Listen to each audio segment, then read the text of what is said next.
Welcome to the Stephen Mansfield Podcast.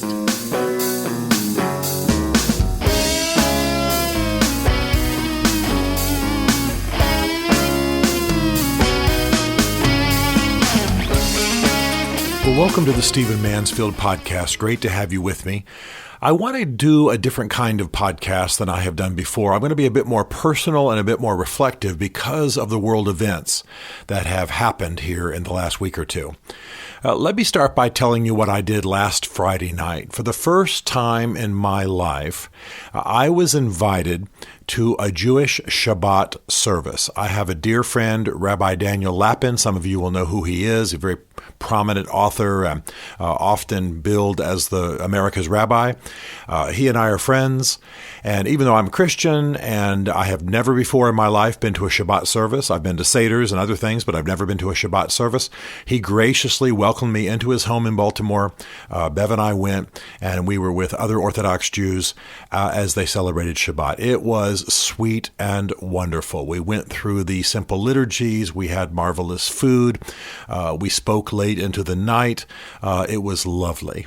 And it was lovely to learn about some of the traditions and lovely to know about some of the requirements that frankly come out of the roots of my own faith, the Judaic roots of my own faith.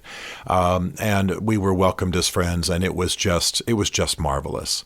Well, I'm telling you about that not to tout how broad I am or, how worldly wise, but because, as you know, the very next morning, someone entered Tree of Life synagogue in Pittsburgh and killed 11 people. I am not going to say the shooter's name. But the shooter was a 50-ish-year-old white male who had somehow become convinced that the caravan coming from South and Central America towards the U.S. was funded by Jews. And so he decided that he would go in and deal with this problem by shooting up a synagogue in Pittsburgh. It turns out that he killed a bunch of people who ranged approximately from the age of 60 to about the age of 90. He killed two mentally infirm men who were dear friends and who served as ushers at the synagogue. He killed a 90-year-old woman. He killed a bunch of people in their 60s. He killed a doctor. He killed some elderly females. He killed some elderly males. He basically killed a bunch of elderly Jews at Tree of Life, and did so thinking that he was somehow defending some vision of America that he had, and perhaps striking back at Soros, whom he thought was funding this caravan coming up through South and Central America into the U.S. The guy's an idiot. Now, what's intriguing to me about this, and I just want to add this element before I go further, is that as I've told you 2 or 3 times in this podcast, just 2 or 3 weeks before, well, actually more of a month and a half before, I was at a Saudi university. I have the privilege of guest lecturing, being a guest speaker and trainer at a university called King Abdullah University of Science and Technology. It's just outside of Jeddah. I've been there several times. I trust I'll be going again. I enjoy speaking there. I enjoy training them in speaking. I do media training while I'm there and do speeches about media training.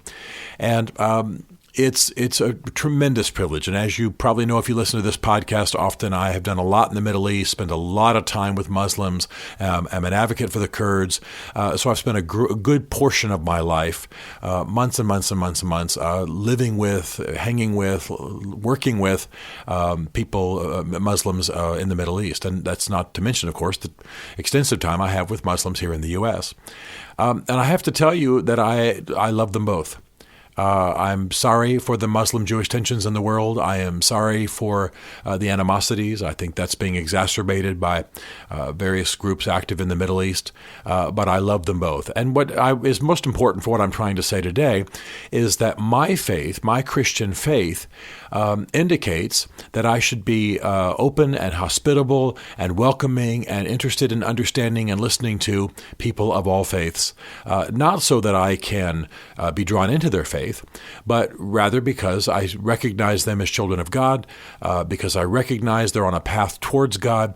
Obviously, my Jewish friends are not going to be Christian, don't want to be Christian. Obviously, they wish I was Jewish. Obviously, I'm a Christian, and I think all people should be Christians. Obviously, they know that. My Muslim friends the same way. We sit, we talk.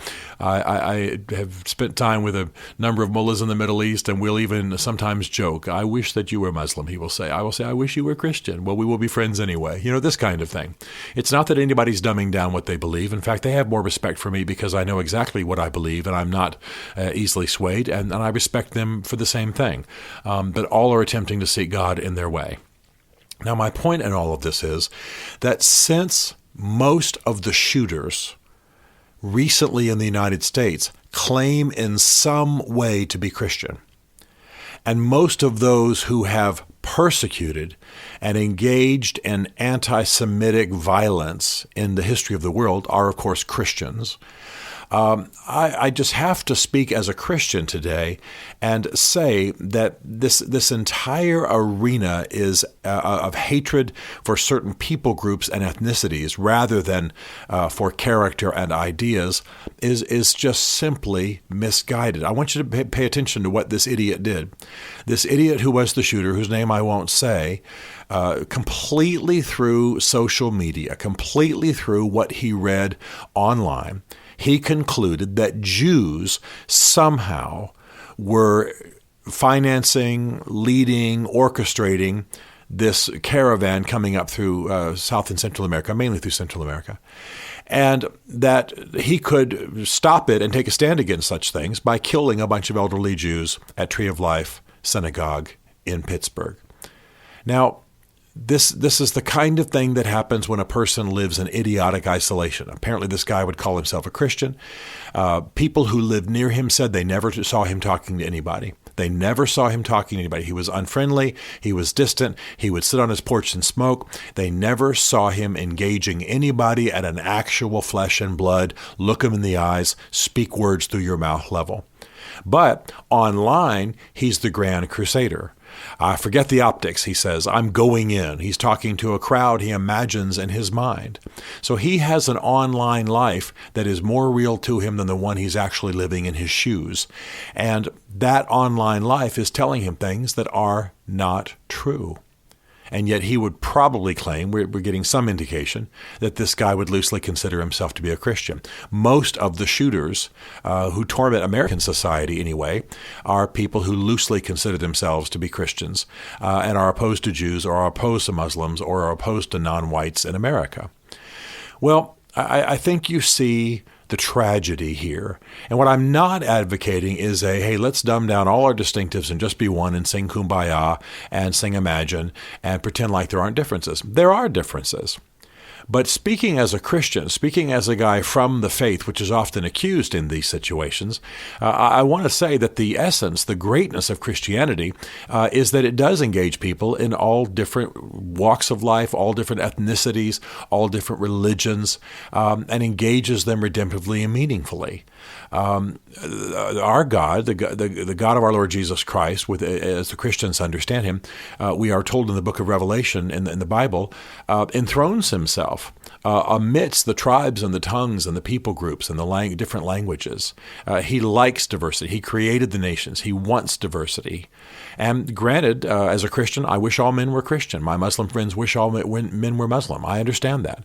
But there has to be an understanding, I'm speaking mainly as a Christian now, that whether we're talking about following the pattern of Jesus or we're talking about the whole body of Christian truth in the New Testament as we draw from our roots in Old Testament history and truth, the fact of the matter is that engaging people, diversity, not living in a silo, not living in a monoculture, not being narrow, being global, being international, engaging different cultures, engaging different people, this is part of the essence of what it means to be Christian. Doesn't mean you have to believe what they believe. Doesn't mean you have to absorb all of that culture. But I'm not just talking about a rich life, although I think I live an unbelievably rich life by engaging people in great diversity. And I'm grateful for the travels I get to do, and I'm grateful for the people I know, and I'm grateful for living here in D.C. where I'm recording now, where I engage people of just every nationality and color and ethnicity and religion, and it's wonderful. But my point is that for the Christian faith to be used certainly as any sanction for violence, but also as sanction for an attitude of narrowness and white only and Christian only, and let's just live a certain kind of faith in a certain kind of color in a certain kind of town in a certain geography, is exactly the opposite of everything that sings from the pages of the New Testament. The Great Commission, the words and example of Jesus, the spread of the gospel, all of it calls for engaging people who are different. Yeah, convincing them if possible. Absolutely. The word evangelical has become a bad word recently in America, largely because of the way some evangelicals have behaved politically. But I'm not nervous about the word evangelical, and I certainly am that kind of Christian, in the sense that I think I found something glorious in Jesus Christ, and I want the whole world to know about it. Absolutely. That's what it means to be basically an evangelical. And so if I had found, as I've often said on this podcast, a kind of shampoo that I thought was awesome, or a candy bar that I thought was awesome, or seen a movie that I thought was amazing, or read a book that I thought was fascinating, I'd be talking about it to everybody who would listen. I've had long conversations about books I've read with people I've never met before on airplanes, on trains, and metros here in D.C. So absolutely, I'm an advocate for whatever's captured me, and I have absolutely been captured by Jesus Christ. So from that foundation, I don't go narrow, I go broader. I live more broadly than I ever have before. I live a bigger life. I engage people at a broader level. I see everyone, no matter what they choose to believe. I'm talking about in prisons. I'm talking about terrorists in other cultures. I've sat and talked with all of these kinds of folks, and it doesn't matter what range you're talking about. All of them are made in the image of God. All of them have a hole in their soul. The words of Augustine are true of all of them. Lord, you have formed us for yourself, and our hearts are restless till we find our rest in you. That's true of everyone on the planet. And Christians are meant to engage people wherever they are, and engage them meaningfully and redemptively, and serve them and recognize them as made in the image of God. Certainly no sanctions for bigotry. Certainly no sanctions for racism. Certainly no sanctions for violence. And certainly no sanctions for narrowness of an attitudinal and ethnic kind. So it's important that we talk about this, and I share my last weeks because I'm intrigued that the night before this horrible shooting, the worst anti-Semitic act of violence in American history, it comes just the morning after I've been sitting with Orthodox Jews celebrating Shabbat. And that comes 6 weeks or so after I return from KAUST, that's the shorthand for King Abdullah University of Science and Technology in Saudi Arabia, where I am absolutely in love with this school and in love with these people. And that comes after a lifetime of traveling the world, working in the Middle East, being an advocate for the Kurds, etc. And that comes weeks after, my trip to KAUST comes weeks after being in New Zealand doing the Haka. So this is, I think, what it means to be a Christian. Not that my lifestyle is the ideal, but rather that the attitude of openness and engagement. And I want to say it 2 or 3 ways.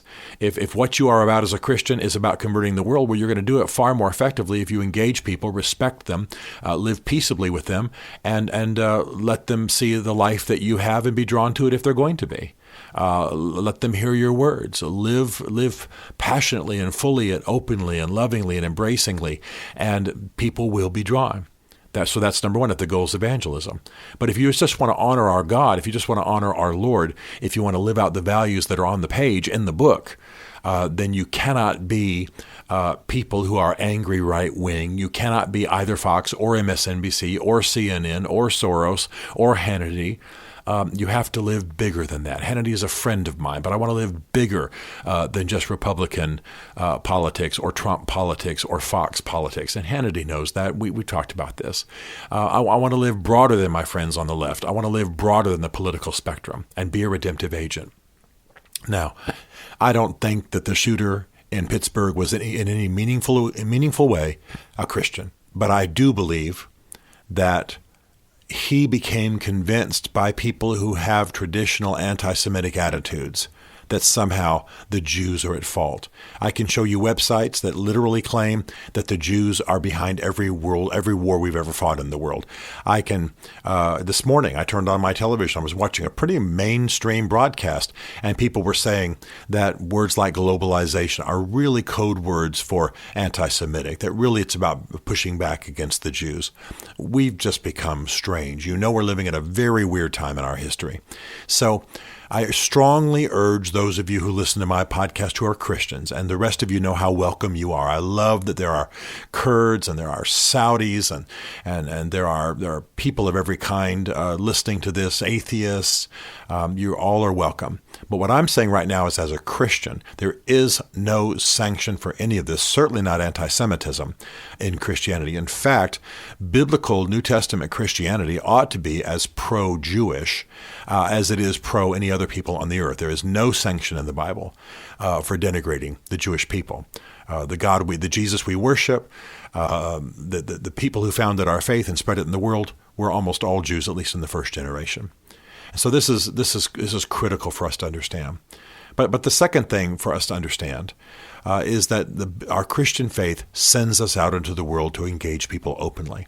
So it's ridiculous that there would be anybody claiming excuse from the Christian message to be violent, to be narrow, to hate Muslims, to hate people from the Middle East, to hate Jews, to hate Judaism. You understand my point.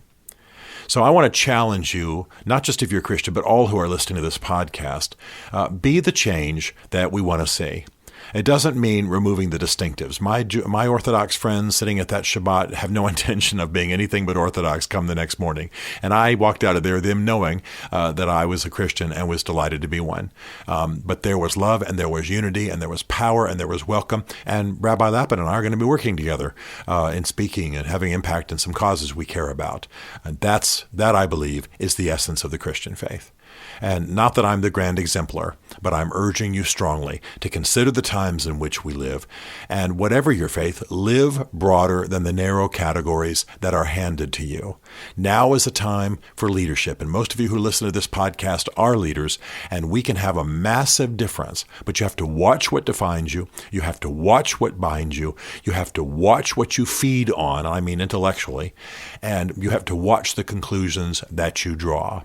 And we are at a time now when it's possible to make a massive difference simply by being willing to step across the lines. I'm handed 50,000 different kinds of lines that attempt to bind me. I choose to step over almost all of them, not moral boundaries, but certainly attitudinal ones, certainly racial ones, certainly national ones, certainly ethnic ones, and certainly political ones.